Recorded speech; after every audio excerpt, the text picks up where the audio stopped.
And welcome to Conservatives Talk. And today we're leading off with something that we're seeing far too often in the headlines that we honestly should never see at all. And that is a veteran was denied medical care and then assaulted in a VA facility. Yeah, and sadly, if Americans didn't need another reason not to trust the CDC, we're about to show you another reason why. And Pennsylvania is once again trying to undermine our elections. On a lighter note, though, I got to ask, where the white women at? If you know, you know. We'll explain later. And Buck is, as he normally does, sleeking off into the dark corners of everywhere, talking about his latest thought, and that is Illinois is trying to beat out California and New York for the worst place to live. It's definitely going to be an emotional roller coaster of a show. One of those.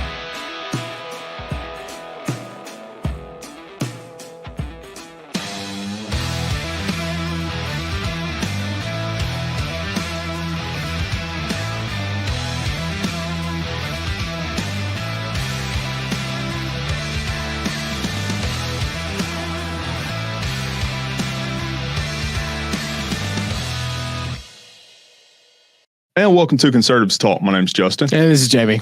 And as always, we like to remind our viewers at the beginning of our show to make sure they're hitting the like button and the share button on any of the content that they come across on any of the platforms that we release any of our productions on. That way it helps Jamie and I to get higher into the news feed organically and makes it easier for us to be able to spread our message. Also, make sure that you're hitting the subscribe button as well on any of the platforms that we do release any of our content on. That way, you'll never miss a single episode, and you'll always be able to see Jamie's smiling face and hear that incredibly infectious laughter. Also, make sure you're going to our website at conservativestalk.org and hitting the sponsor tab in the upper right-hand corner or the lower right-hand corner and helping us out with what you're able to, because every little bit goes an incredibly long way in allowing Jamie and I to ultimately reach our goal and our lifelong dream of taking over the world and ruling it with an iron fist. And with that, Jamie, would you like to give our or your first reminder? Yes. Boycott hometown headlines. Don't forget it. We're doing great. Continue moving the message forward. It's almost dead. Almost dead. And with that, Jamie, you want to do your favorite part? Yes. 2 days. 2 days until we cancel Stacey Abrams and the rest of the Democratic ticket, and we end their political career for good. Hopefully so. And with that, we do want to say a quick reminder that this is going to be the end of early voting, and the only day left to actually cast your ballot is going to be on November 8th. Yep. So if you haven't voted yet, make sure you are getting out to vote, because if you don't vote, what comes next is your fault. Hey, and if your neighbor doesn't have a car, take them. If you have to walk with someone to your nearest polling station, go with them.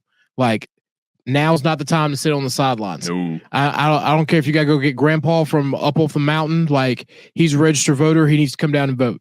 Every able-bodied person needs to vote in this election, because this is for all the marbles in the state of Georgia. Otherwise, we're going to be California. Yes, exactly. Well said. That's it. So next thing we always like to do is to make sure that we are saying a quick thank you to our affiliates, and our first one being Net News Network. Net News Network is kind of it's a grassroots association of podcasters and newscasters that bring you local information from a firsthand perspective. It's something that is very unique. You're not going to find much like it anywhere else.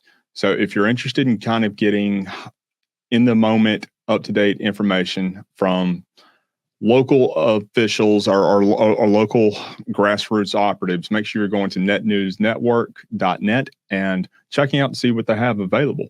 Our next one is Veterans for America First. So Veterans for America First is a grassroots political organization that is fighting tooth and nail to make sure that America does remain the greatest nation in the world through promoting its America First, or not its, but promoting America First policies. And they do that through their media arm, that is Vet Voice. So Vet Voice is the official media arm of Veterans for America First. You will only find content produced on Vet's Voice by those who are on the political front lines, fighting in the trenches, just to make sure that America does remain the greatest nation in the world, and that we are able to enjoy our country for another generation. Absolutely. So let's jump into our first topic with this, and that being that we have a veteran who was denied medical care at a VA medical facility, and then he was assaulted because he was trying to receive this care, and he wasn't able to abide by the guidelines that this federal institution has instituted across all of its facilities nationwide. Which is wrong, but let's just start. Absolutely. Yeah. So let's. What I'm going to show you is a clip of what this veteran actually experienced while he was there in this facility. What you're telling me, ma'am, is you're not going to see me because I have PTSD and I have panic attacks. I'm not allowing you to record me. Well, guess what? I'm recording right now. That's my right. No, it's not. Yes, it is. Sir. So we don't. Let me call. I'll call. Okay. Call my doctor. I want to tell him. No, I'm going to call. I got to call the VA police. Okay, but I'd like to talk to them. Okay. And who are you? You cannot record me without my permission or consent. Yes, I can. That's a right. Yes, I can. No, sir, you're not allowed to. Guess what? It's being recorded right now. Okay? It's being recorded right now. Because I'm in here to see treatment. Just had an echocardiogram, and you're telling me I can't see the doctor because I can't wear a mask because of my ailment. Over here, you can point the camera down. Yeah, that's right. I appreciate it. You gotta get in the service and put a mask on. I have PTSD. I have anxiety attacks. You're gonna have to telephone with the visitor. Well, they told me to come in. I just had an echocardiogram. They told me to come in here. I just gave you a thing. If you can't have a mask on, you got to have a telephone or video visit. There's no option. So y'all are more concerned about a mask than a dead body, a dead VA, and that doesn't mean something, buddy. Sir, Put your hand down. You can't record. I've been recording you the whole time. And that's fine. The police is on their way, sir. Well, then they can no trespass me. I've got an appointment. And you can't put your hand on the security guard like that. He just put his hand on me. You can't take my picture. I need you to delete that my picture off that Oh, phone. yeah, I am. I'm going to delete it. Picture off my phone. Yeah, when the police get here, they don't see that. He can't get my phone. Look. Give me my phone, sir. You will be.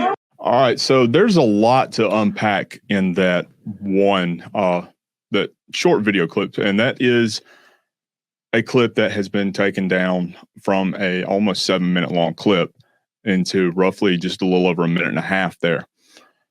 One of the first things that we see and coming up is the veteran talking about how they are going to deny him care because he is unable to wear a mask.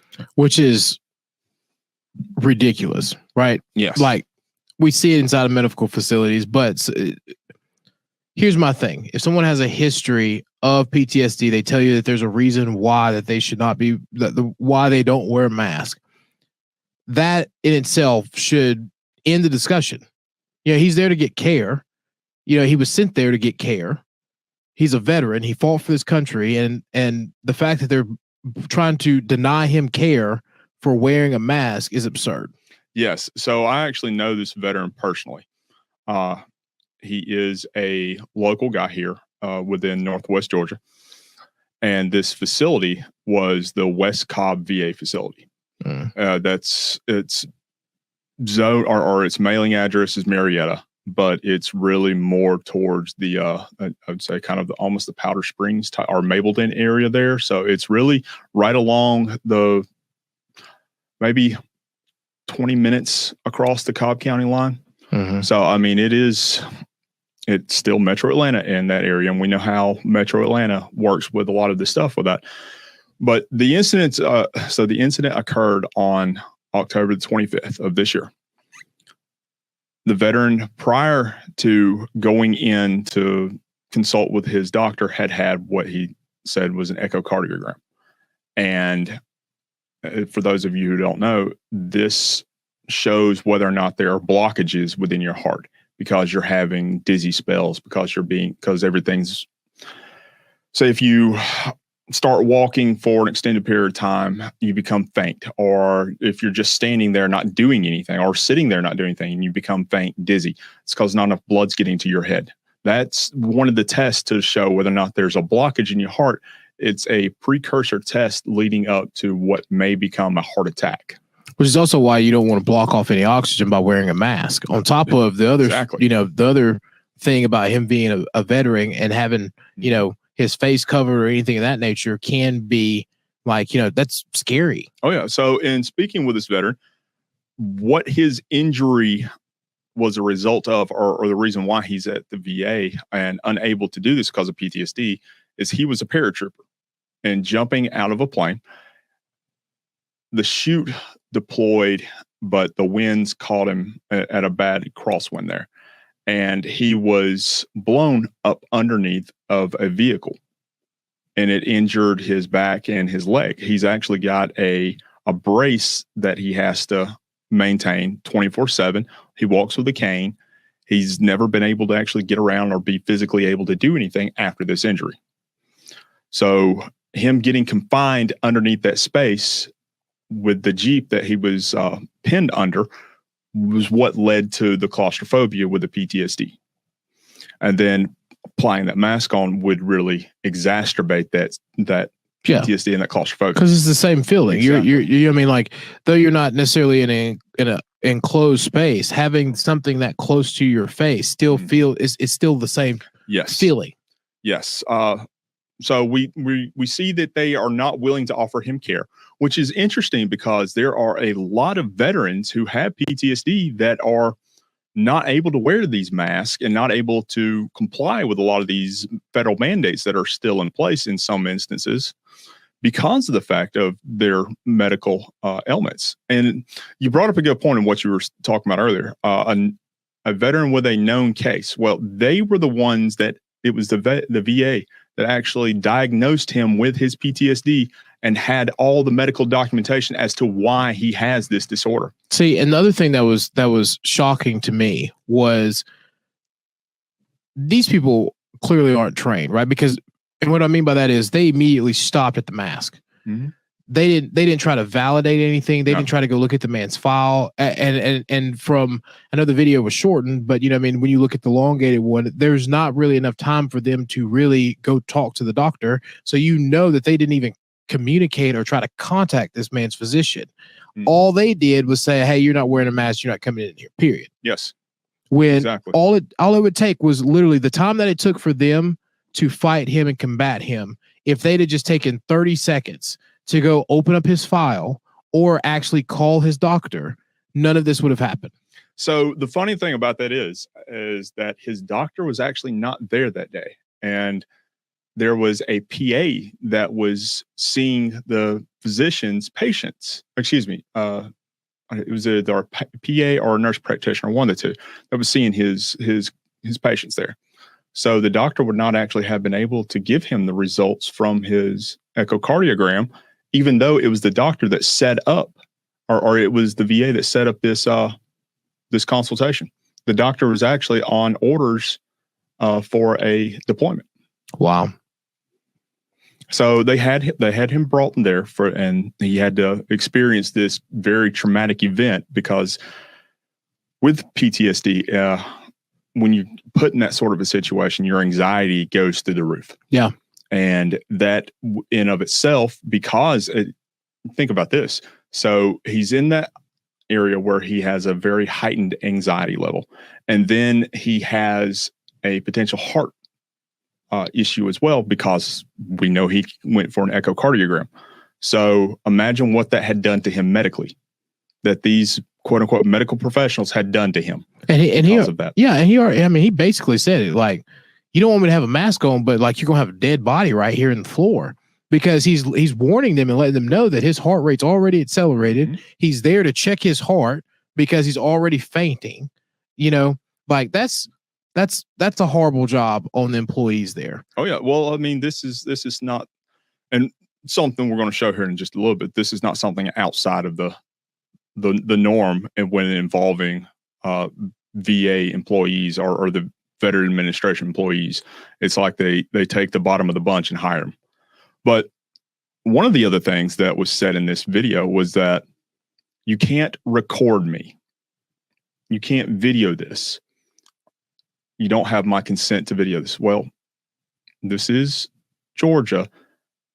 You only need one party consent to video. On top of that, I want to show you something like this right here.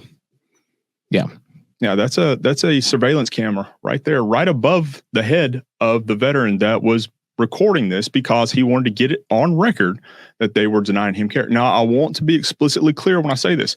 He did not go in there with his camera up, ready to start videoing. He pulled his camera out after they denied him care. Yeah. And told him not to. This he had wasn't to leave. This wasn't an accelerated, like the video clip shows that from the time that you see the camera that there was, combativeness there, but the combativeness came after the fact that they've already denied him, tried to get him to leave. Yes. So then he pulled out his camera and then tries to, basically defend himself as to why he is there and why he cannot wear a mask. And they immediately shut it down. You cannot do that to someone, period. Regardless of PTSD, regardless of what their issue is, regardless of what's going on. Like the moment you become disrespectful to someone, you know what I mean, and put up this wall where you're just going to basically ignore them. You know what I mean? Mm-hmm. Oh, you're absolutely correct. So what I'm going to play next, and Jamie has already seen and heard these before, or prior to us recording this, but for our viewers, you saw the nurse leaving him and saying, I'm going to go call the VA police. Well, she doesn't call the VA police. She calls the local Cobb County Police Department, which it's precinct number 5. It's actually located directly across the road from the VA facility that's there. And it's a roughly 2.5 minute call, but we've taken some of the highlights from this because the vast majority of the conversation in this call was the 911 operator trying to get a description of this man that they claim was being very hostile, being irate, and the address of the location, because the nurse that was making the call, her call kept coming in, breaking up and dropping out. So they weren't able to clearly understand everything she was saying, but you can clearly hear what she was saying in this. So this is the first portion of what she was saying. Okay, tell me exactly what happened. We have a veteran that's out in the lobby that's irate. I have asked him to leave the premises. He will not leave the premises. So right there, right off the bat, this nurse is trying to establish the narrative that this veteran is irate and that they refuse to leave the premises. It's not that he is, that's not irate at all. No. What you saw there, that is a man in control of what he's doing and what he's saying.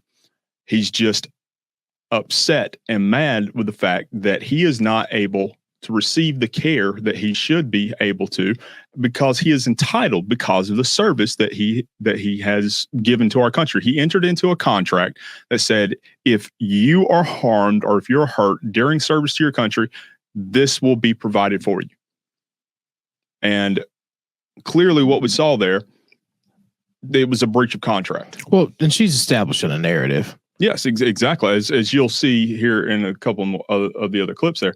So this was another part that came in that the 911 operator was obligated to ask because of the established narrative that the nurse was trying to push there, that there was an irate veteran at the VA facility.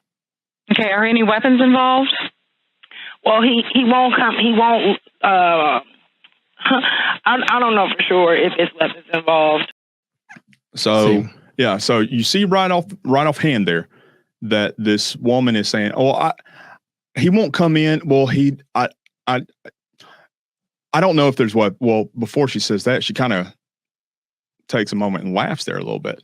Well, because here's the thing, right? And more people understand this than they want to admit. Mm-hmm. Okay, she set a baseline when she said, "We have an aggressive veteran here." Yes.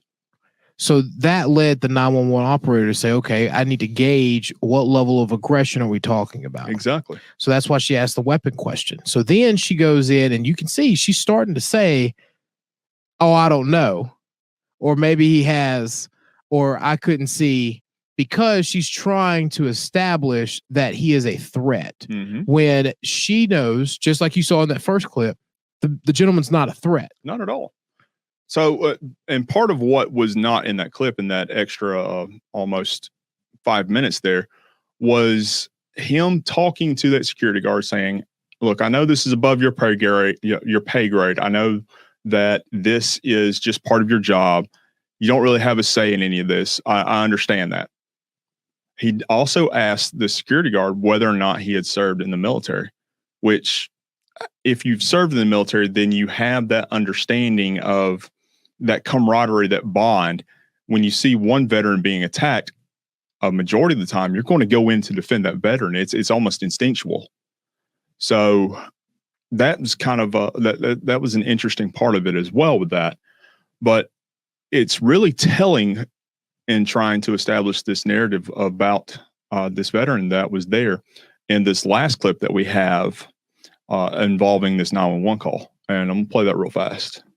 Are you or anyone else in danger right now? No, not me, because I'm behind a locked closed door, but he's out there in the lobby going off. Okay, lock your doors and windows and do not approach the person. An officer will be dispatched just as soon as possible. So, yeah. That's key, because she says, not me. I'm behind a locked door. Mm-hmm. All of those are trigger words. Mm-hmm. All of that is to try to establish that this, because our officer doesn't know. For all they know, that man has a weapon in his pocket that he hadn't pulled out yet, and he's out there. He's in there throwing chairs. Yeah. Do you know what I mean? So they have to go in now when they hear that on dispatch. They have to go in with that potential level of threat. Whereas none of this would have happened, and things, you know what I mean, could have gone a lot smoother if she had just been honest. Yeah, if she'd have said, we have a veteran here that's upset and will not comply with our mask mandates. Yep. Period.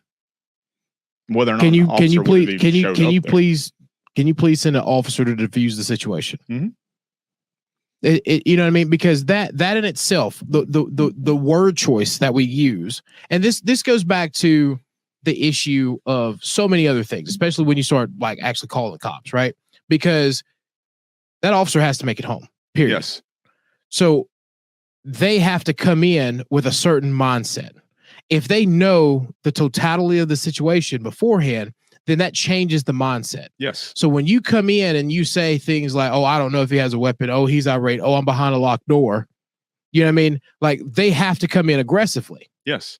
And so when you automatically set the stage for it, you're setting the scene for something that potentially could be horrendous. Yes. And you're 100% correct with that. So one of the things that really comes to mind with this is the training and the policy that is behind how they engage with veterans in this sort of scenario, in this situation. 100%. Because as a federal entity, as any bureaucracy, there are policies, there are procedures upon policies. I mean, there are almost literally contingencies for every scenario that might possibly come about.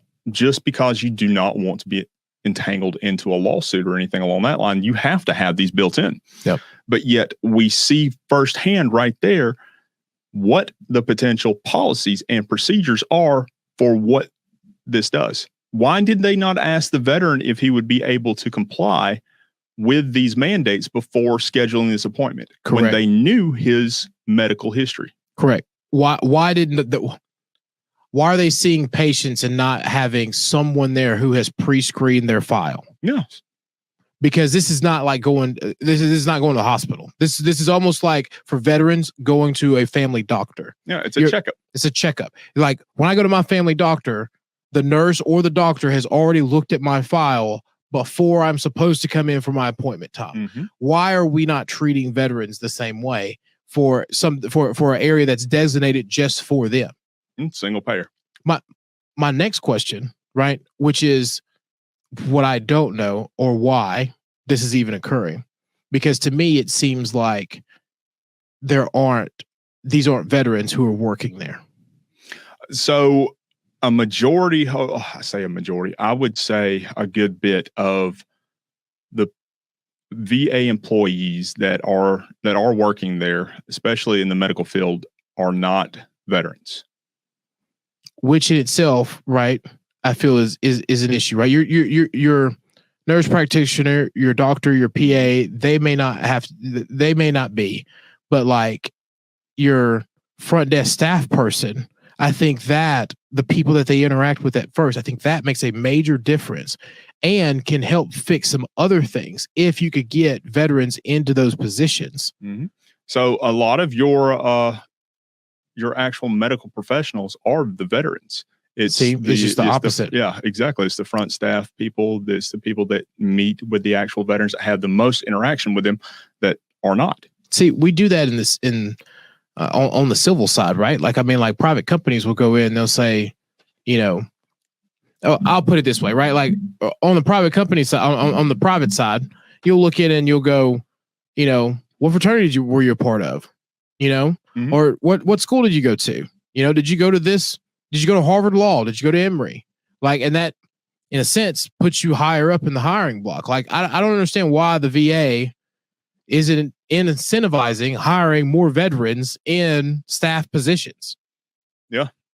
Like, that makes perfect sense because who's better going to understand what the patients went through or like how to handle a situation like this? You know what I mean? Which is the same reason why, he asked security guard if he was a veteran, because he's looking for some form of camaraderie, some form of understanding. And no one's there around him who understands what he went through. Yes. You could not be more correct about that. A lot of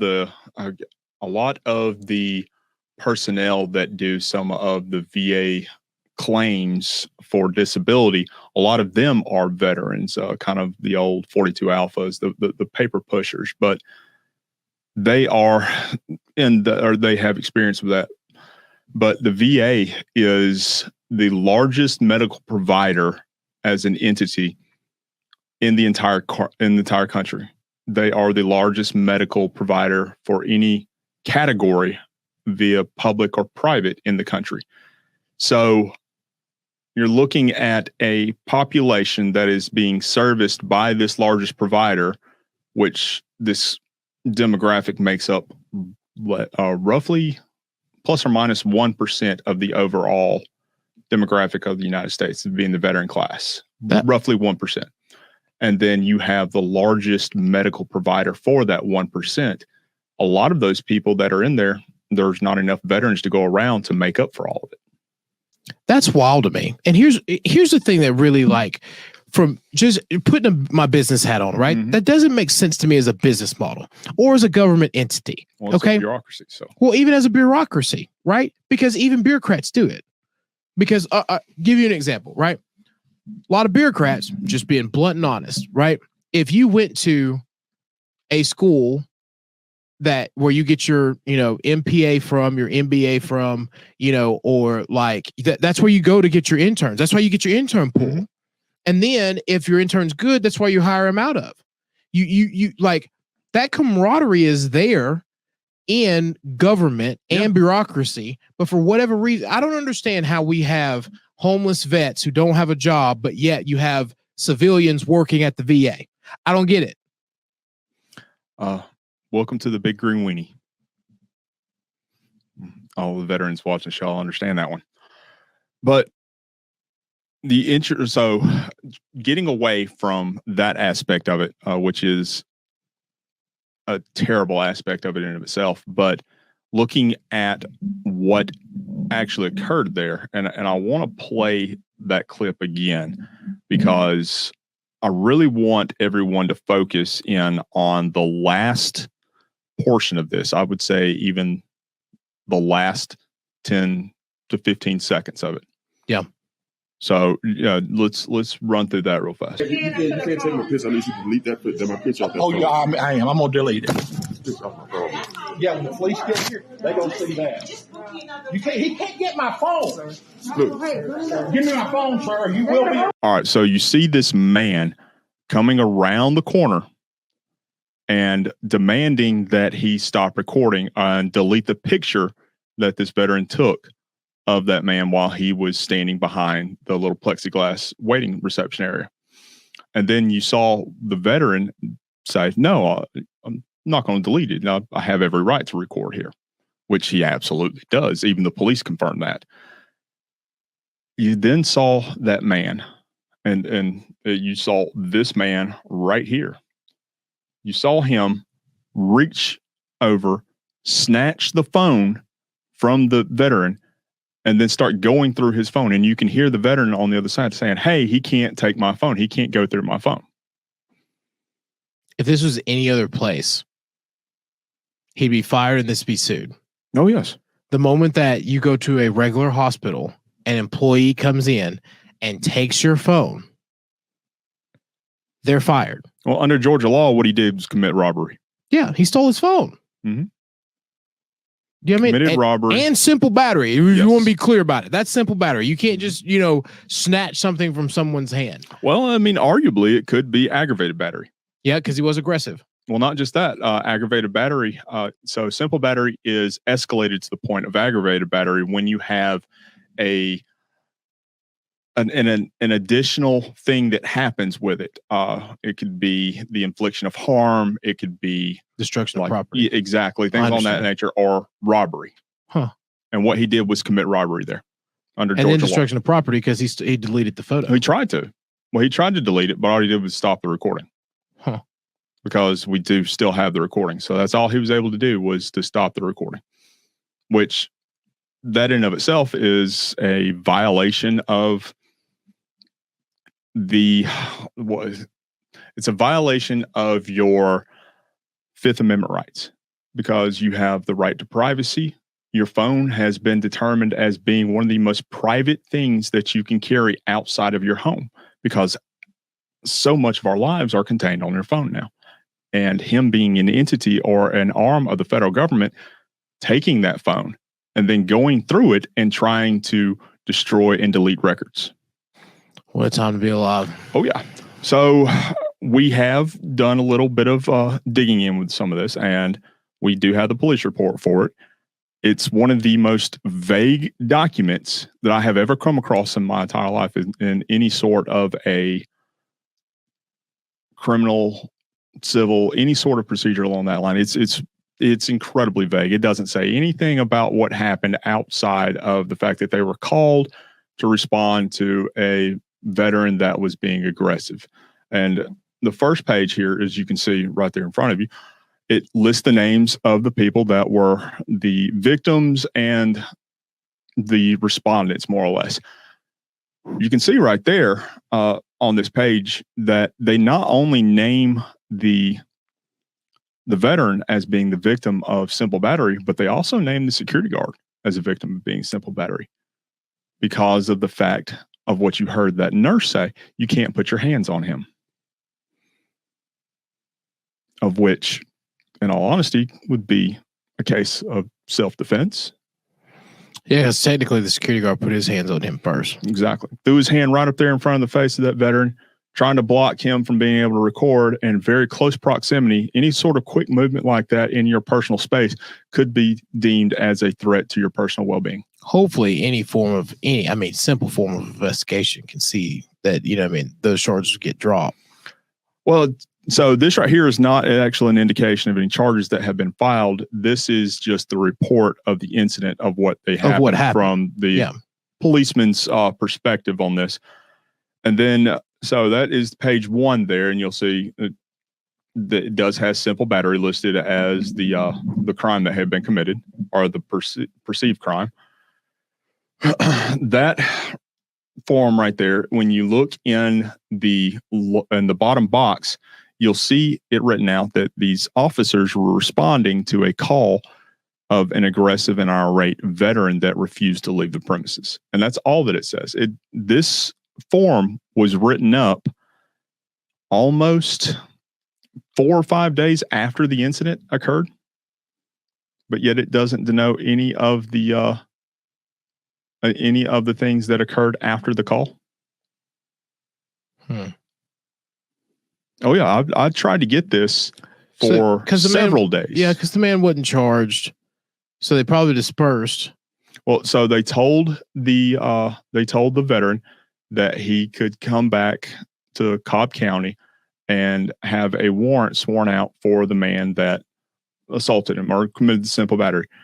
And then they advised the VA employees on whether or not recording could occur in the public area of the lobby, of which he absolutely had every right to, as long as he was not in an area where sensitive information like patient records or anything like that could be recorded as or long as filmed. he's not on the other side of that locked door. Exactly. Which is another thing that I think is interesting about that phone call, because she talks about, well, I'm behind a locked door. Well, of course, ma'am, you're in a medical facility. Like, if she had kind of like alluded to that from the beginning, instead of just giving the address, then that would have also been another trigger to, okay, well, she's not behind a locked door. Trying to cower for safety and everything. Like, you know what I mean? Like, she's behind the desk with the records. Yep.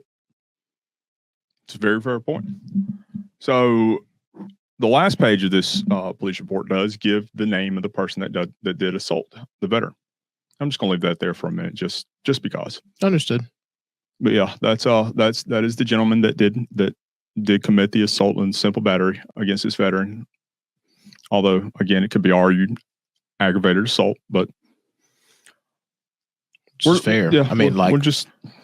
I know I'd get hit with aggravated assault if somebody snatched my phone. Like, I'm getting charged now because you're not. Kudos to him for still keeping his cool and composure. Like, they try to label him as irate, but the reality is that they hadn't seen irate, because you snatched your phone. You snatched my phone from me, like, and Justin tell you, like, that's my phone is attached to me. Like, you take my phone from me, we're fighting. It's literally sitting half an arm's length away from him right now. Like, both of them. So.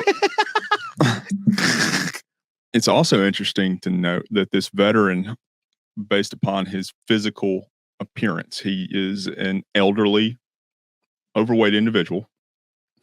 So the likelihood of him responding to this guy coming up and stealing his phone from him, and him being able to come back at that veteran or come back at this employee and respond in a manner that would be considered aggressive is slim to none, because of his physical limitations. Not only just because of the weight, but because he is having the heart issues. He does have a prosthesis on his leg that he has to wear 24/7. He is on a cane.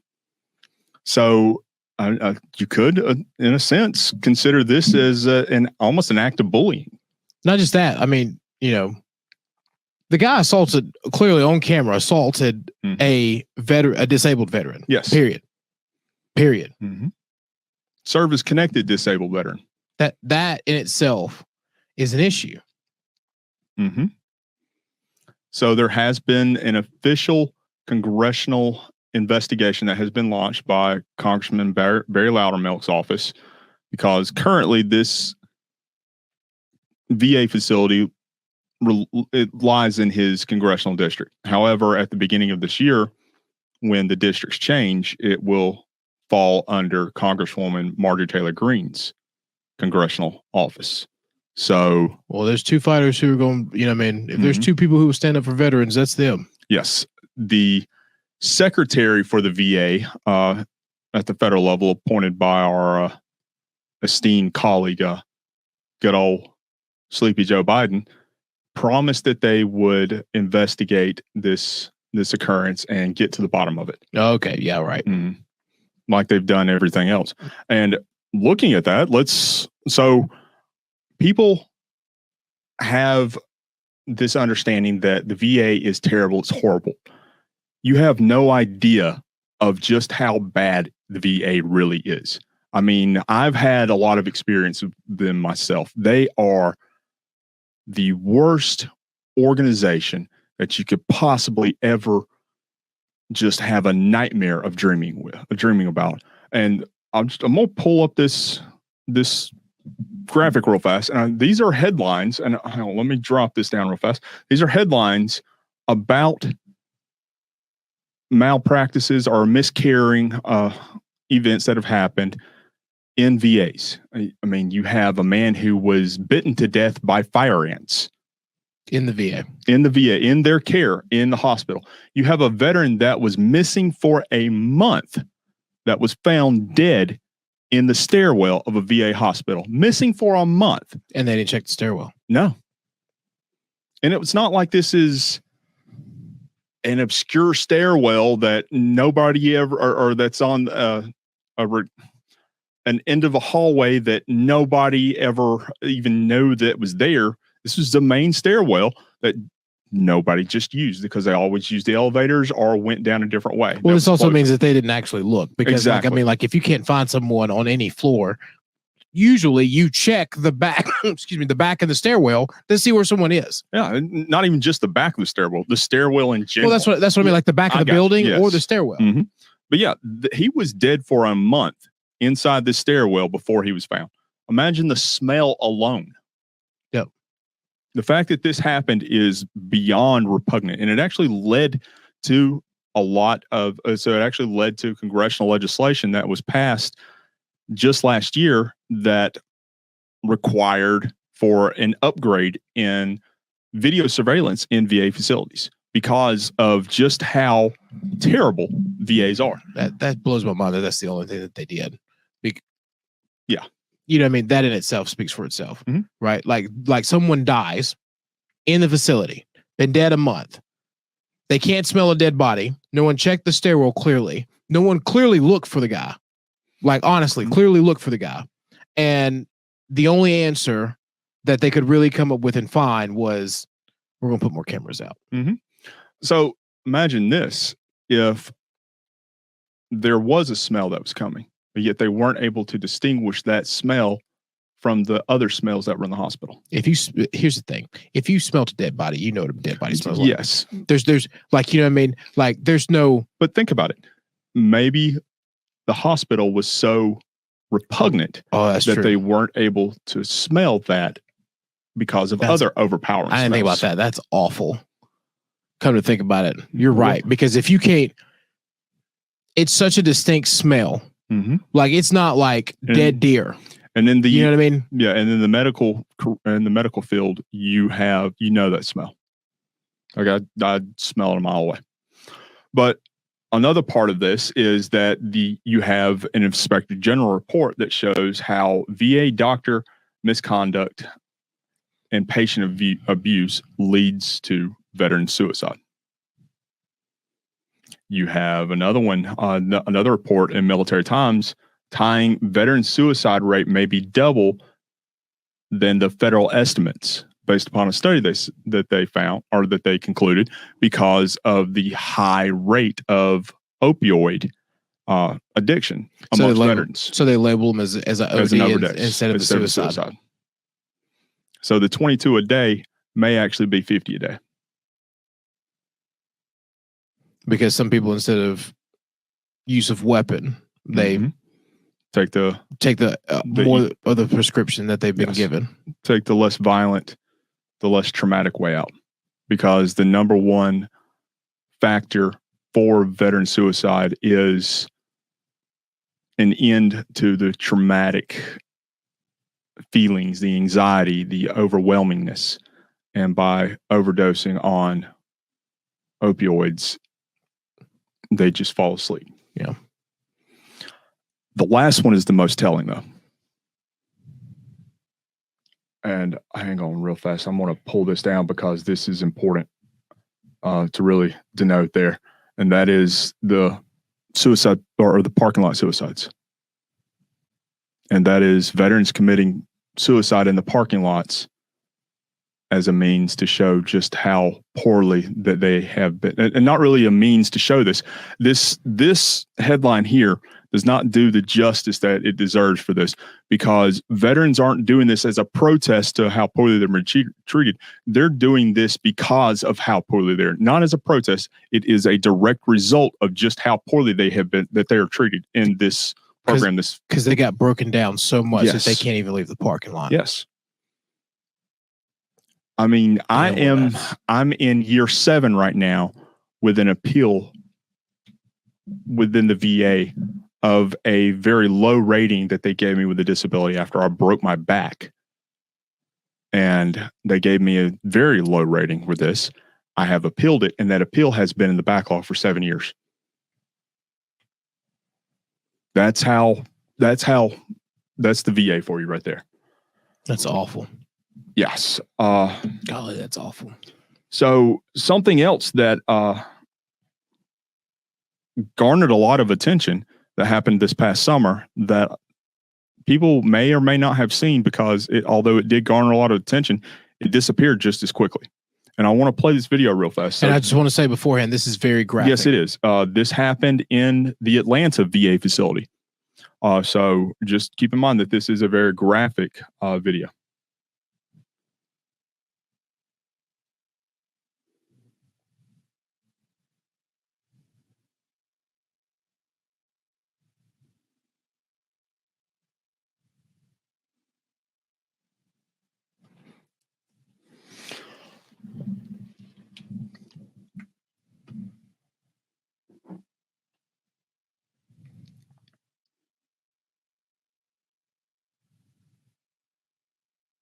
So if that doesn't piss you off, yes.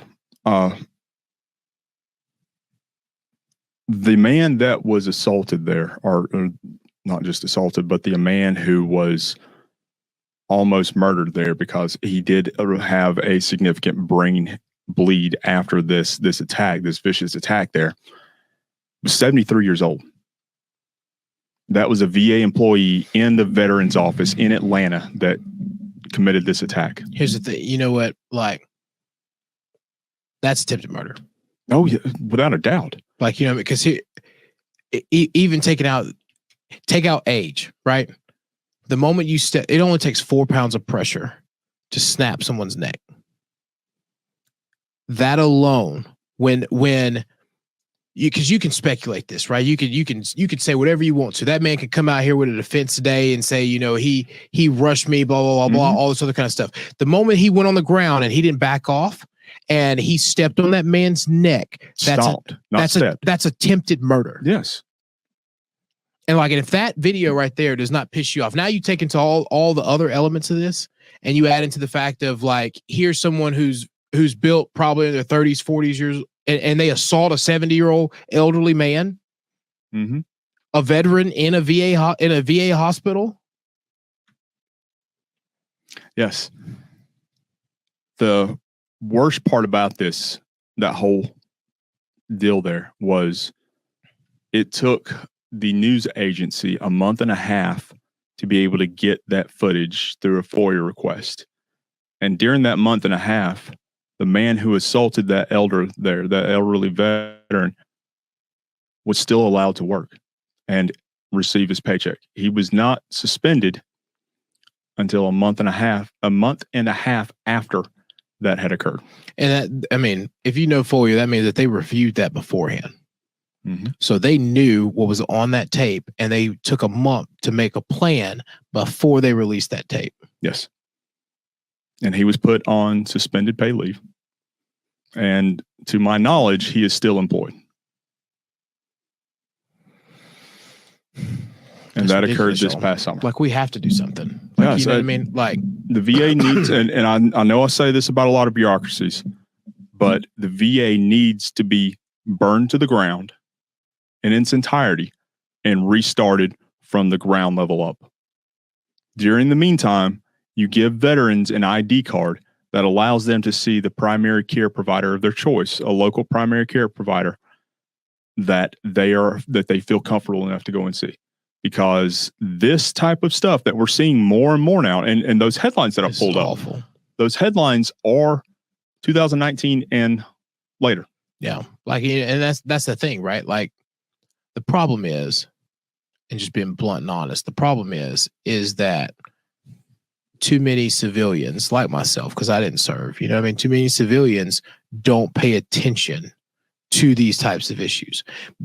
And it's evident because while we're sitting here worried about whatever Biden's doing, sorry, Mom, whatever Biden's doing, you know what I mean? Or arguing over whatever the Kardashians are doing, or pissed off at Kanye or for whatever reason. Like, you literally have headlines like this coming out and no one's picking it up. That's a problem. Oh yes. So this latest veteran that was attacked in the VA facility, I've seen maybe 2 to 3 news stories about it. One of them being Post Millennial, one of them being the Daily Beast, and I forgot what the third one was. Of course, Congresswoman Green and Congressman Loudermilk both picked up the story, and they both pushed it out. Excuse me, it was the Marietta Daily Journal was the other one. So those were the only sources that I have seen anything about this. And see, Marietta Daily Journal picked it up because it happened there in Marietta. Mm-hmm. You know what I mean? But Fox 5 didn't pick it up. I didn't see anything on that. 11 Alive didn't pick it up. Mm-mm. Like, what? The Atlanta Journal-Constitution didn't pick it up. Nope. Why is it that these major outlets are so focused on?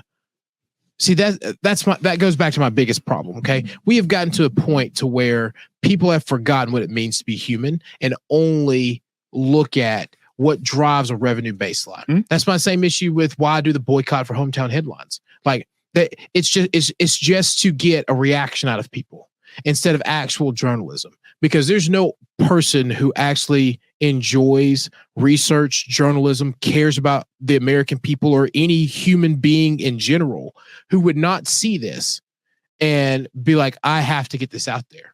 Yes. Any person that actually would see this video and would sit through the entire thing, if they would not want to go out and just rage against the VA and the entire system and the entire problem that it is, that person just, they've lost all faith in humanity. They have no humanity left. Yep. The fact that it gets to me because this is not a bigger issue and a bigger story. We have the midterms that are going on that are getting ready to take place and getting ready to happen. Well, it is because of that veteran that was being attacked, being viciously assaulted by this VA employee, that these politicians are even able to run for these offices. It is because of people like him that we are even able to have these elections. But yet he gets pushed so far down into the news feed, in the news, in the news story and everything, that it becomes irrelevant, invisible, and never happened. It's awful, man. And we're going to continue to push this. This will be seen by everybody. This will get out to every major news outlet and every major news organization.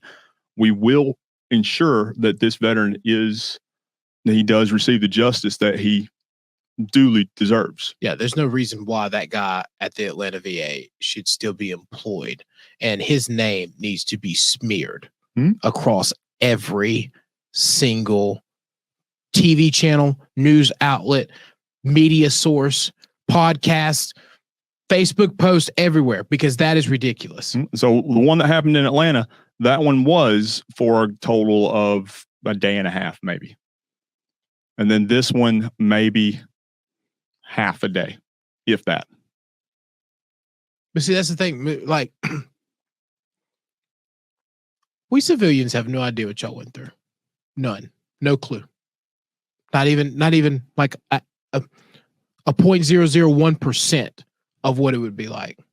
And then you have this issue of the fact of you make that sacrifice that no one understands. Then you come home and then still no one understands it and you get treated like garbage. And then the people who are supposed to be there for you treat you like garbage. Yes. You know what I mean? But yet they hire a civilian who doesn't understand, but leave you homeless without a job. That is a problem. Yes. It's something that definitely needs to change. And although this is something that should take a second seat or a back seat to this issue, maybe the midterms coming up will produce members of Congress that can address this and change this sort of thing. Absolutely. But with that in mind, we always do like to make sure that our viewers make sure that they are hitting the like button and the share button on any of the content that we do produce. Make sure you're also subscribing to any of the platforms that you do see our productions on. So you'll always be able to see every episode and Jamie's incredibly smiling face, although that last segment, not That's so hard, much. man. Also, If you're able to, please go to our website at conservativetaught.org and help us out by becoming a sponsor, because it is because of our sponsors that Jamie and I will one day take over the world and ensure that crap like that never happens again. Absolutely. No, we're about to restart the VIA. So with that in mind, let's take a look at the next topic that we were going to discuss. And I'm going to pull up a little. So this actually came from the CDC website. Where the CDC loses its mind again because of the Biden administration. That's Yes. it. Point blank, period. That's the only way that you can describe this. Hmm? The CDC, just like any other agency that is now headed by someone in the Biden administration or someone who believes in that garbage, is once again lost their mind. Yes. So when I pulled this up, and just being very candid here, Jamie didn't catch what it was the first time around. No, because in my mind, just being blunt, only women can get pregnant. I don't know, like, period. So when you say, any person who gets pregnant, I'm like, okay, you're talking about any woman, because that's the only people who can get pregnant. Yep.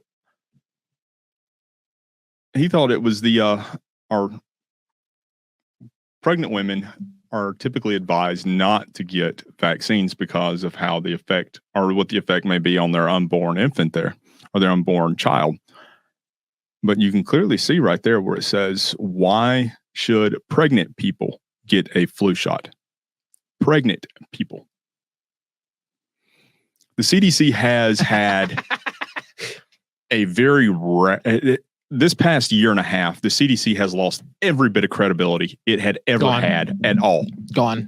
And then they go and pull this junk. They're supposed to be the premier medical research facility or organization in the entire world. Them NIH, yeah. Yes. This paperwork should not say that. Pregnant people. There's only one sort of people that can get pregnant, and that's women. That's why, look, my basic self just have like, I don't even think about stuff like, people say stuff like that. I'm like, I don't even know what you're talking about. I don't even register. You know what I mean? Because like, okay, pregnant people, like you got a bunch of pregnant women. Like, I don't, like more than one person is people. So you got that's exactly where my mind went. But then you start thinking about like the narrative that the left is pushing, that the head of these organizations are pushing, how they're trying to redefine things, how they have now, like, and the false prophet Raphael Warnock has like voted so that biological men can get access to an OBGYN. Let me tell you something. And I'm going to go on a tangent for a second, because I have the utmost respect for women, because there is no way. There's men, 40 and up every so many years is the only time a doctor is going to stick us with something that we don't like in an area we don't like. That's almost every appointment for them. That is something that is like you have to be a strong person, woman, in order to handle it. People, like, you know what I mean? but if you have testes, that don't happen to you. They're not putting your legs up and then like sticking a cold rod up there, like, you know what I mean? That don't happen. There's nothing there. But yet we as a society have decided that something that defines them, something that makes them special, something that makes them how God made them, is no longer theirs. And we're supposed to sit here like, I'm gonna be a feminist in that regard. Like, you know what I mean? Because like we're finna stand up against that. That's awful. Oh yeah. So they also put out another kind of headline deal, and this may have been back in March, where they were talking about, or they had a push against HPV and getting the vaccines for that. And it was the category of people that they were promoting this to, and I'm trying to remember the exact wording of it. I want to say it was cervix owners.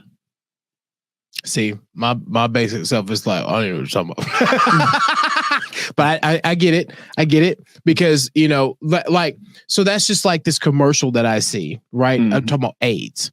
And in this commercial, they came out with this new pill, and it says, and the phrase that they use is, this drug has not been tested on Those who are assigned male at birth. Those who are assigned female at birth. Mhm. Yeah.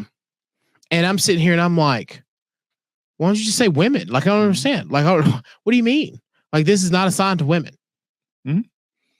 But on the same day that they released that headline, that article, they also released another one against, and again, I'm trying to remember the exact phrasing of it. This was several months ago, about how men, and it says specifically males, need to get checked for prostate cancer. Oh, okay. So it's people, cervix owners and people when we talk about women, but but we get defined because clearly we're the only ones with a prostate, but they can't be the only one with a cervix. I don't understand. I don't understand what world I live in. Well, anymore. it's the CDC. I really don't get which I mean, anymore. They were the ones that lost all credibility with their handling of the COVID-19 epidemic or the pandemic that went on with that.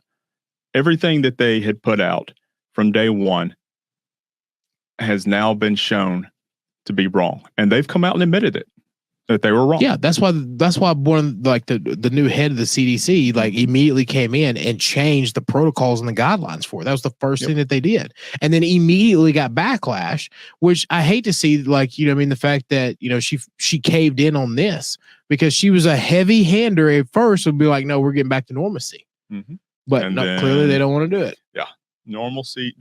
This is the new normal. No, never. According to them, never. But yeah, that's I love women. Never. And we'll get into that one in a minute. I don't love the thing.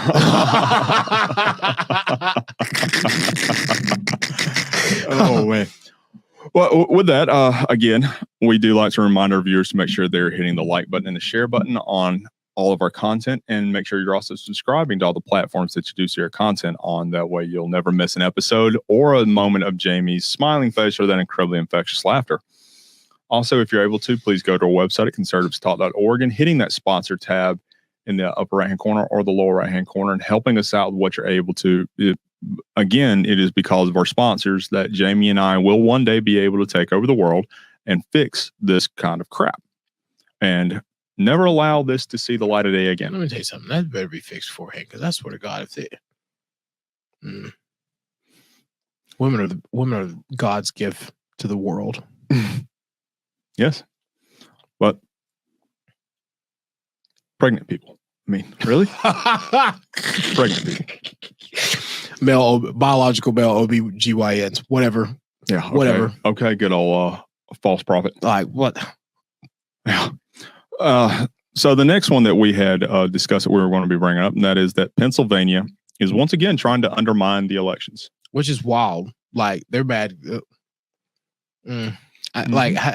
This is where things get out of hand. Yeah, that's putting it mildly. That look, I didn't know how far I could go with that. I didn't know where my line was. Putting it safely. Yeah, So we all of our viewers know what happened the last time around with PA, and so we're not going to go into any of that. What we're going to talk about right now is what is going on now, and the Pennsylvania Supreme Court ruling that was just released just here recently, and that one being. So to give you a little bit of background into this. Pennsylvania's and I want to get this correctly, acting Secretary of State Lee Chapman had announced that Pennsylvania election officials should continue counting ballots that arrive improperly filled out with improperly filled out envelopes in accordance with the Commonwealth Court's previous ruling on the matter. So what they're referring to there is a federal law that says that no government shall keep any person from being able to cast their vote if they're an eligible voter. But yes, the Constitution says that it is the states that set up the parameters of what actually constitutes a legal ballot. And so here so she's telling them to count illegal ballots. Yes. Because these people have not identified themselves. Yes, and they have filled out the information incorrectly and not to the standard and the level of what is required under Pennsylvania law. Which means that there should be a process to adjudicate the ballot. Yes. But instead of taking that route, she's just like counting it anyway. Mm-hmm. That's awful. Yes. These people here's the thing, right? If you do want to, let's say, count them anyway, right? Put them in a separate pile and then contact these people. Because there is someone in the elections office there at your local precincts, at your local boards, who can contact these people and say, hey, we don't know who your ballot's wrong, period. Mm-hmm. We need you to come in and fix it. Mm-hmm. Or that's what they do here. Yeah. So I want to read exactly our part of the statement that the Pennsylvania Supreme Court put down. And that is so this is an order from the Pennsylvania Supreme Court to the Pennsylvania County Boards of Elections. It says the Pennsylvania County Boards of Elections are hereby ordered to refrain from counting any absentee and mail-in ballots received for the November 8th, 2020 general election that are contained in an undated or incorrectly dated outer envelope. So that's the law of land, period. Yes, that's what they said. That's it. Yes. It don't matter what a DA says. It don't matter what anybody else says. Supreme Court of the state said it, period. Well, if you look at the, I guess, kind of like what Andrew Jackson said with the U.S. Supreme Court rulings, it said they've made their ruling, now let's see them enforce it. It's valid. It's valid. The Secretary of State's office is an executive position outside of the judicial. Yeah, that's a constitutional elected position. So even though you had him with Trail of Tears, didn't you? Even though the court said, hey, do not count these, they are to be set aside, just like you said, they're supposed to be set aside, and then there will be a process in determining whether or not these are actual legal ballots. The acting Secretary of State had been advocating against doing anything along that. She was just, hey, go ahead and count them anyway. Now, granted, that she had said that earlier in October, and this Supreme Court ruling had just been handed down. So she had not had apparently had not had an opportunity to respond to it just yet, or at least had not had an opportunity to address it. I'm sure her legal team is perusing through this, trying to find loopholes and trying to get away and around how they can do this.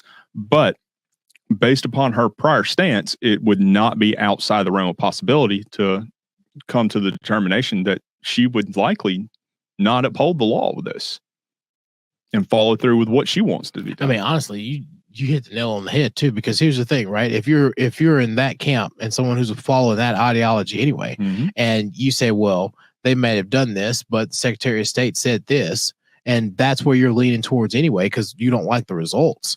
Like, your county will probably count them anyway. Well, keep this in mind. You wouldn't know the difference.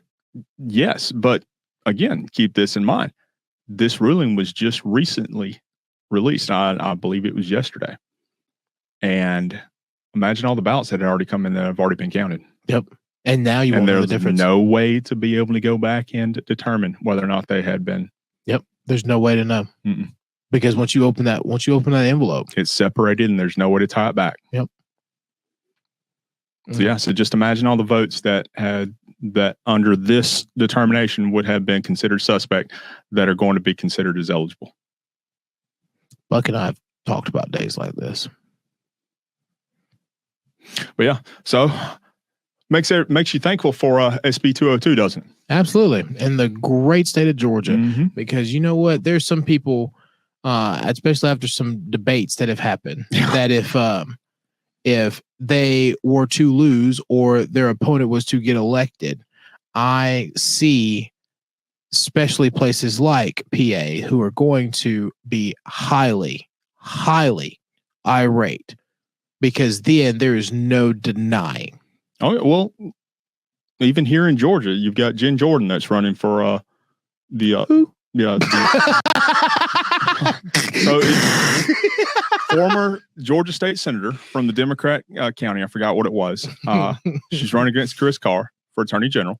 has already said that she would not prioritize or enforce a lot of the election procedures, or even prioritize or enforce the heartbeat bill. Like, again, who? Mhm. Like, I saw her. The first time I saw her commercial, it was right after an episode of South Park. I thought it was part of the show. That's what you see with all your episodes, because that's the only thing you watch. So pretty much, basically, by the time I make it to the house, it's the only thing on. fair enough.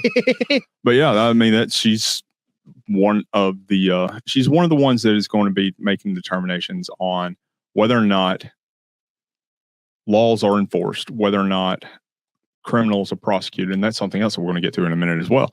So a lot of these candidates on the Democrat ticket here in Georgia well, because you live in the world, but they're horrible in what they're saying that they would want to do. Oh yeah, like I ain't gonna lie to you. I thought something was wrong when I first saw that Bailey person who's running for whatever he's running for, because I thought they mixed up John Bailey. You know, I was like, how's he running? Like he's on our ticket. And I was like, wait a minute, John's not a Democrat. I was like, wait a minute, his name's Charlie, something like that. And I was like, who's this guy? Or even the person running for agriculture, everything. Like, you've never heard of these people. Never. Mm-hmm. They just look like they picked Joe up from somewhere and were like, hey, I see you voted Democrat the last couple of years. Do you want to run for office? Yeah, and their primaries were crowded, so it was the top pick of the bottom of the barrel. But what they say that they would do if elected is awful, is horrifying. But they won't enforce the law. No, which is insane. So we again want to take a moment to make sure that we're reminding our viewers to make sure they're hitting the like button and the share button on all of our content, and making sure that you are subscribing to all of the platforms that we do release our content on. The way you'll never miss an episode of anything that we produce, and you'll always be able to hear Jamie's incredible laughter and see that wonderful smile that he has. And if you're able to, make sure you're going to our website at conservativestalk.org and hitting that sponsor tab, because it was because of our sponsors that we are going to, in the near future, be able to take over the world and just keep all of this stuff from ever happening, and just keep all of these people and their ideas to themselves. This is the face, plus or minus a gold T, of world domination.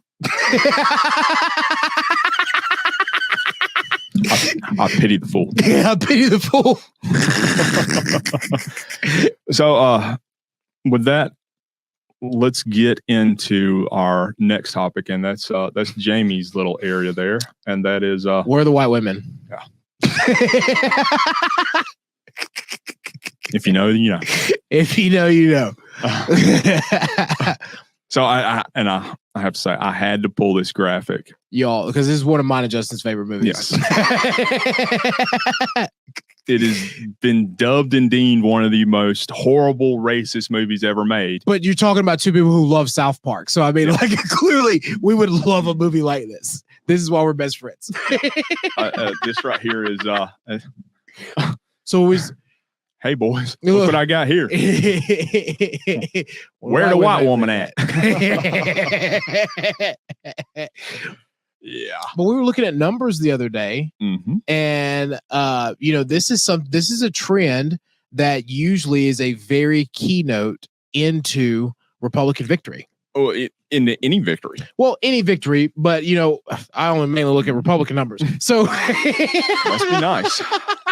So like you can see that when this number is up at the rate that it's at right now, usually we'd have a high turnout for Republicans. If we downtrend from a party standpoint, usually, or if there's an uptrend on the other side, we know kind of, where it falls out, because this is the backbone of us. Yes. So what you're looking at here is a graphic that was published by the Wall Street Journal, and it is showing that the Republican women or the white suburban women, I was about to say, we gotta be careful. Independents at that point are vastly outperforming and out showing of the white Republican or white suburban women who are who typically vote for Democrat candidates, and these are based upon calls and responses to messages that they have sent to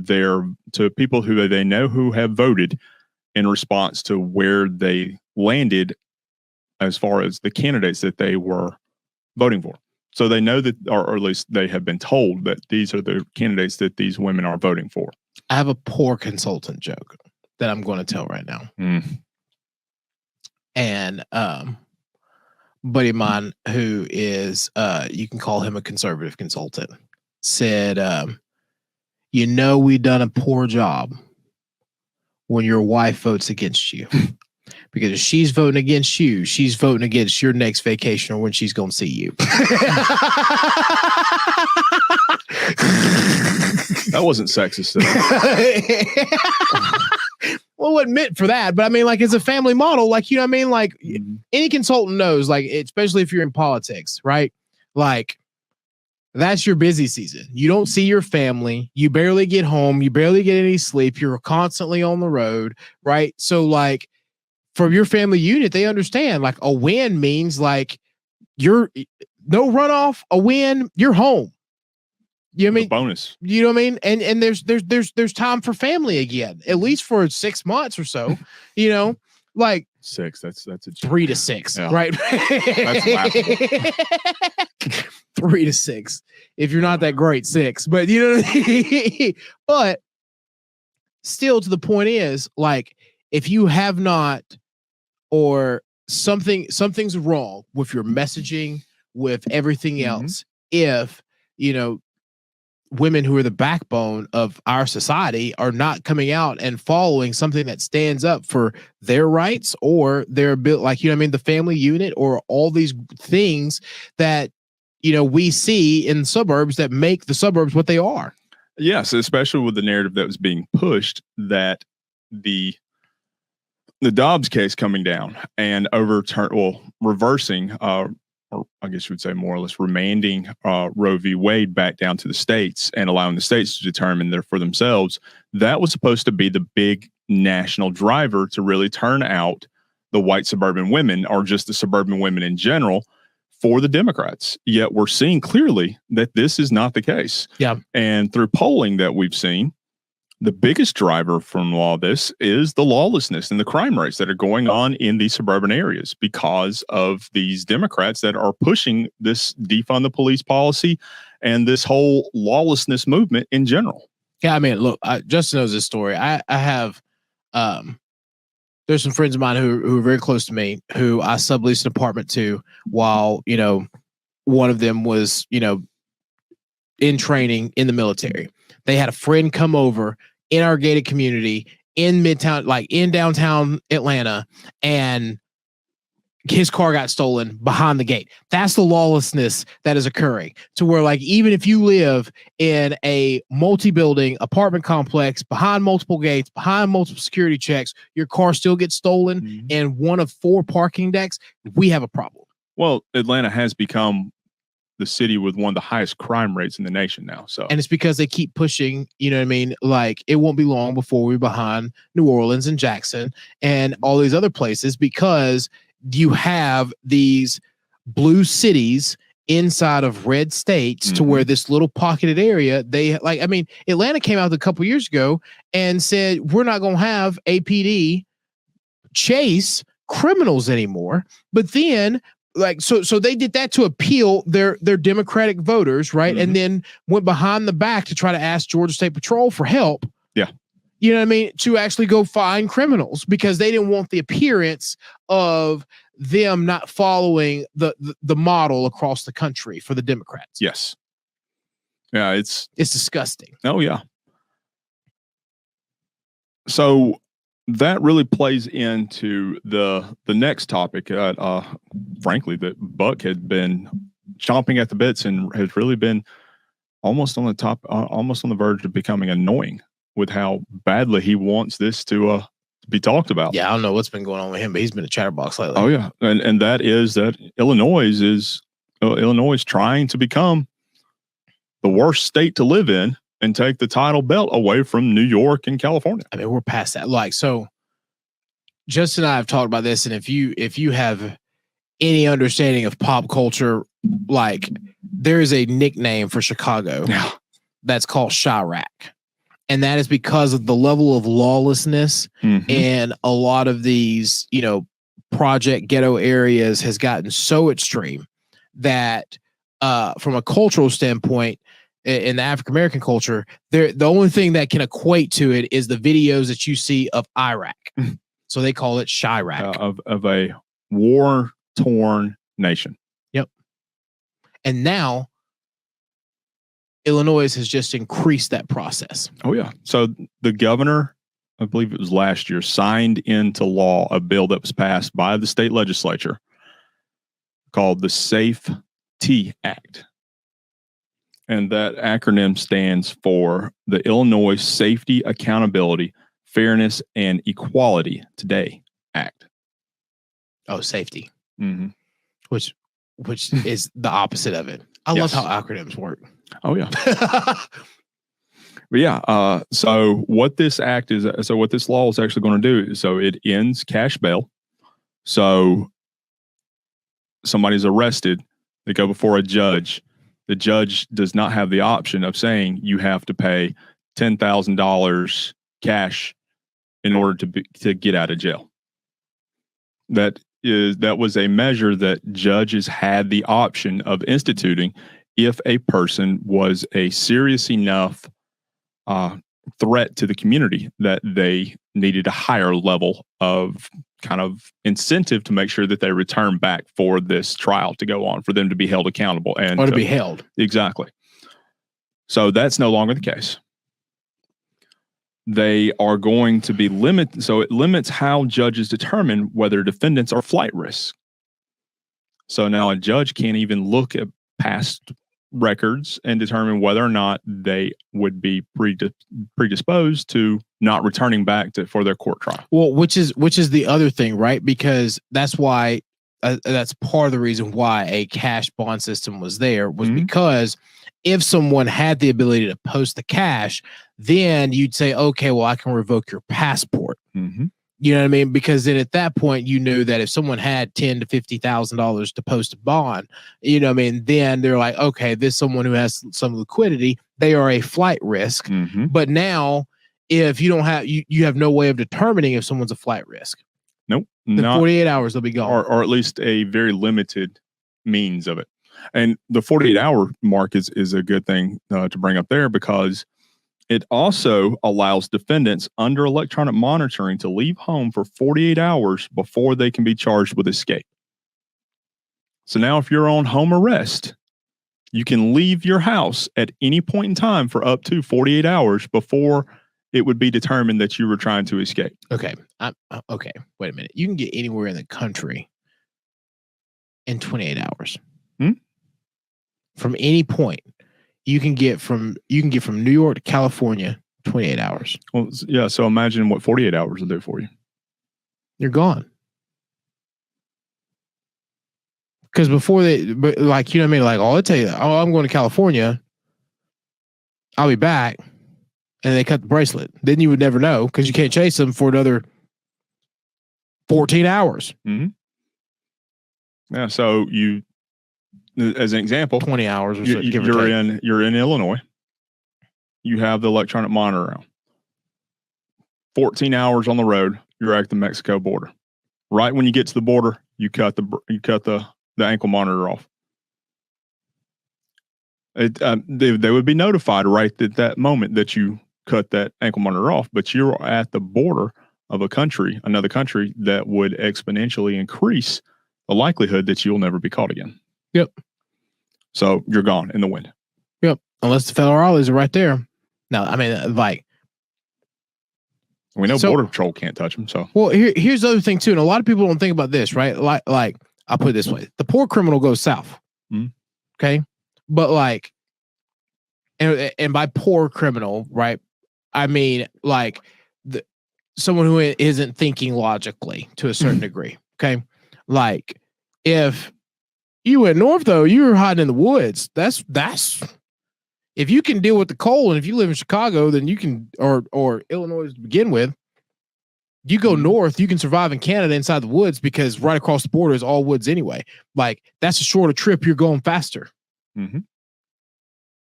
Because that's one of the most more criminals get away going through the Michigan-Maine border because it webs and like it's literally just a line, especially in Maine, and then you're in the woods, and there's no, you're gone. Oh, that's insane. So it's interesting to note that this piece of legislation was passed and was then signed into law under protest of 101 of the 102 state prosecutor or the state attorneys in Illinois. 101 of the 102 protested the signing of this piece of legislation because they knew what it would ultimately lead to. God, y'all, that's so corrupt. And they still passed it.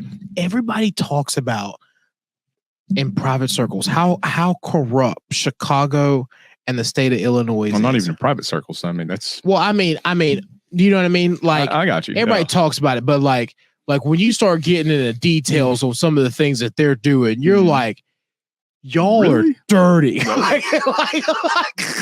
like that's dirty. Like, you know what I mean? There's no way. Like, you got to have corruption literally from the top to bottom in order for anyone to get away with some of the things that they're doing. Oh, yeah.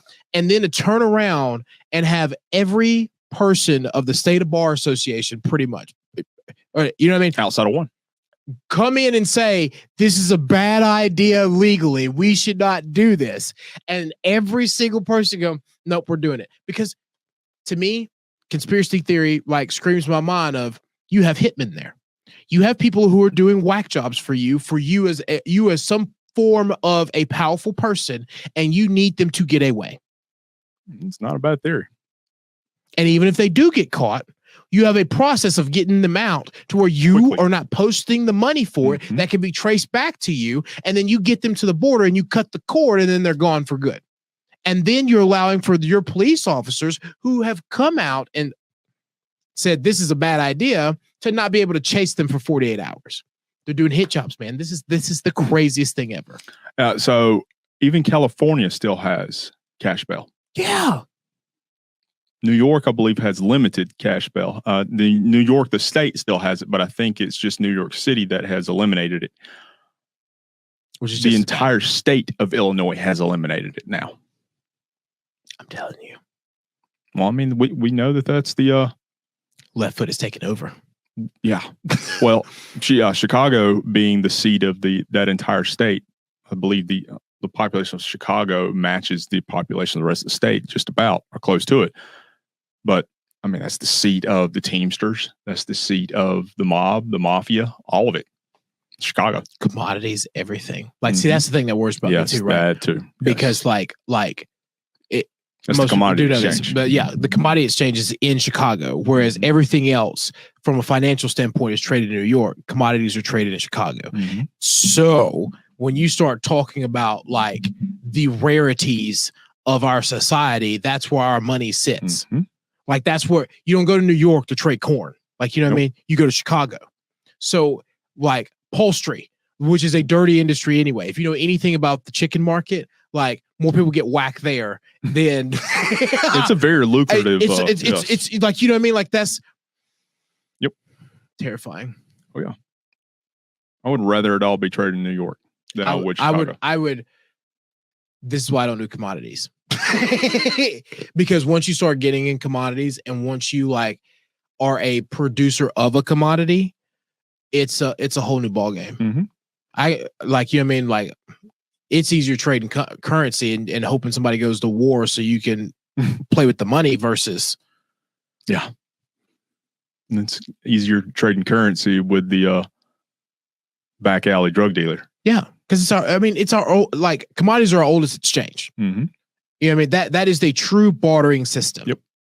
And so when we start talking about, and most people don't look at commodities markets, right? Because you're talking about like bundles of corn selling for, $500 a bundle, like, you know what I mean? Or however it's traded. Like, I'm mixed that up a little bit for purposes, but that webs and flows at a certain level for a reason. Mm-hmm. Palladium is over $1,200. Like there's a reason why when most people talk about the market, they don't talk about commodities because they don't want to. Because if more people in the public got in commodities, it wouldn't be the way that it is. You have to come out of Chicago. Have to come out of Chicago. With all great things in life, it all must inevitably come to a conclusion, just like every episode that we have here. And with that, we do like to make sure that we remind our viewers, make sure they're hitting the like button and the share button on all of our content. Make sure you're subscribing to all the platform that we do put our content on, so you'll never miss an episode, and you'll always be able to see Jamie's smiling face and hear that incredibly infectious laughter. And for those who are able to, and we do hope there are more than not, go to our website, and that is conservativestalk.org, and hitting that sponsored tab in the upper right-hand corner or the lower right-hand corner, and become a sponsor of Conservatives Talk today, because it is because of our sponsors that Jamie and I will eventually take over the world and right all the wrongs and make sure all of these injustices never happen, and rule with the iron fist that we were born to rule with. These are the new faces of your oppressors. Oh, like that. We're going to have to do something with that. We also want to say a quick thank you to our affiliates, and that is Net News Network, and you can find them at netnewsnetwork.net. Thank you to Veterans for America First, and you can find them at VFAF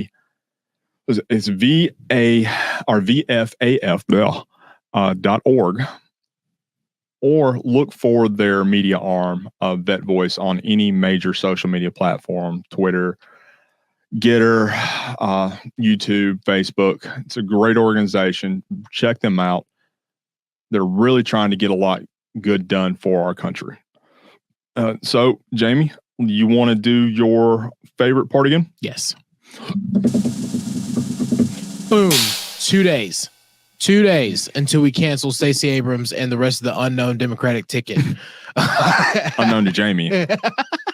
They have no names. Their names and their policies haunt my dreams. Look, their policies haunt my dreams because I know it's just Joe Biden with a different face on.